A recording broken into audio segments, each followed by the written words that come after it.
सरल और धारा प्रवाह हिंदी में भगवत गीता को प्रस्तुत करती आभा हरितश। मैं आपको भगवत गीता का संक्षेप में सार बताने का प्रयास करूंगी। भगवत गीता क्या है? भगवत गीता, भगवद का मतलब भगवान, गीता का अर्थ गीत। एक गीत जो भगवान ने खुद गाया, इसीलिए इस ग्रंथ का नाम भगवत गीता पड़ा। भगवत गीता सिर्फ एक किताब या धार्मिक ग्रंथ नहीं है, बल्कि इसमें वह ज्ञान है जो इस पृथ्वी पर जितने लोग जन्म लेते हैं उनको यह सिखाता है कि इस दुनिया में सपने पूरे कैसे किए जाते हैं, व्यक्तित्व कैसे निखारा जाता है, सकारात्मक सोच हमारी कैसे हो सकती है, निर्णय कैसे लिए जाते हैं, मेहनत कैसे की जाती है, हम कौन हैं, क्या हैं, कहाँ से आए हैं, जिंदगी जीने का सही तरीका क्या है, मरने के बाद हमारे साथ क्या होता है, भगवान है तो कहाँ, यह ब्रह्मांड कैसे बना, क्या आप भी पुनः जन्म लेंगे, यह जिंदगी सच्ची है या एक सपना। यदि आप भी अपनी जिंदगी में किसी मकसद को लेकर आगे बढ़ रहे हैं तो आप भी अपनी जिंदगी की समस्या के खुद अर्जुन हो। श्री भगवान कृष्ण अर्जुन के माध्यम से हमें समझा रहे हैं कि हम अपने को अर्जुन के स्थान पर रखकर सोचें। भगवत गीता पढ़कर आपको यह एहसास होगा कि मैंने भगवत गीता पहले क्यों नहीं पढ़ी। गीता के बारे में बहुत कुछ कहा गया है। गीता एक प्रश्न का उत्तर है। हमारे मन मस्तिष्क में कोई परेशानी, शंका, आवेग, कोई भी दुविधा है तो हर प्रश्न का उत्तर श्रीमद् भगवत गीता में है। गीता वेदों और उपनिषदों का सार है। श्री कृष्ण हमारे जीवन के सारथी हैं। श्री कृष्ण के द्वारा हम सारी परेशानियों को हल कर जाएंगे। भगवत गीता एक महाकाव्य, महाभारत का अभिन्न अंग है। गीता में 18 अध्याय, 700 श्लोक हैं। गीता की पृष्ठभूमि पांडवों कौरवों के बीच की लड़ाई है। धृतराष्ट्र के बड़े पुत्र दुर्योधन ने जब पांडवों के अधिकार वाला राज्य लौटाने के लिए मना कर दिया, तब पांडवों ने अपना राज्य पाने के लिए कई शांतिपूर्ण प्रयास किए।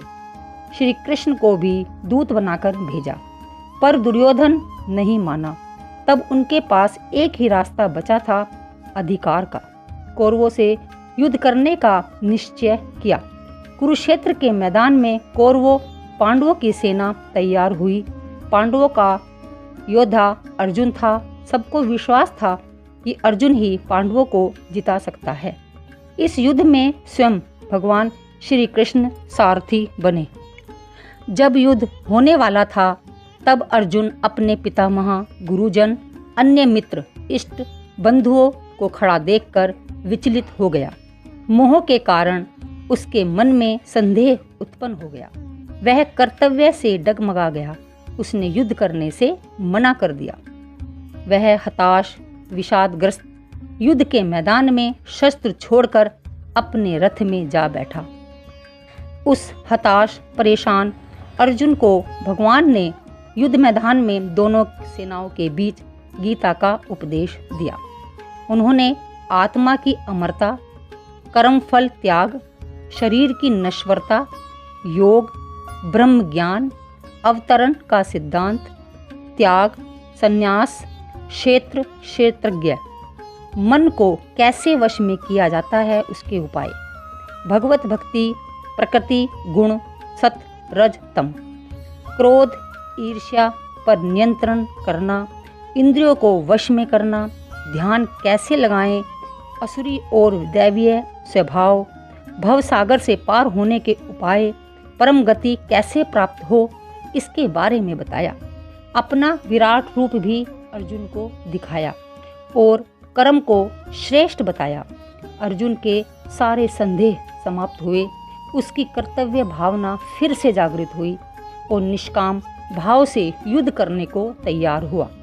उसने धर्म युद्ध लड़ा, कौरवों को पराजित किया और युधिष्ठिर को उनका अधिकार वापस दिलवाया।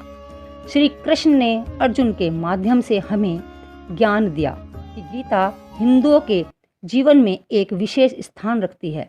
यह एक ग्रंथ ही नहीं बल्कि सफल और संतुष्ट जीवन जीने की कुंजी है। मानव जीवन में उठने वाली समस्याओं का हल गीता में मिलता है।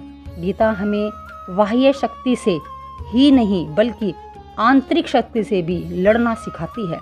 गीता यह कर्तव्य से डगमगाए वीर योद्धा में उसका कर्तव्य बोध फिर से जागृत करती है और सारे संदेह और अज्ञान दूर करती है, अध्यात्म की ओर अग्रसर करती है, परम लक्ष्य तक पहुंचाने का काम करती है। मोक्ष के उन्होंने 4 मार्ग बताए हैं: ज्ञान का मार्ग, कर्म का मार्ग, ध्यान का मार्ग और भक्ति का मार्ग। हिंदू दर्शन में चारों मार्ग मुक्ति के धाम समझे जाते हैं। विश्व भर के धार्मिक ग्रंथों में गीता का ही एकमात्र ऐसा उपदेश है जो मुक्ति मार्ग बताकर चुनने की आज़ादी देता है। ओम शांति शांति शांति।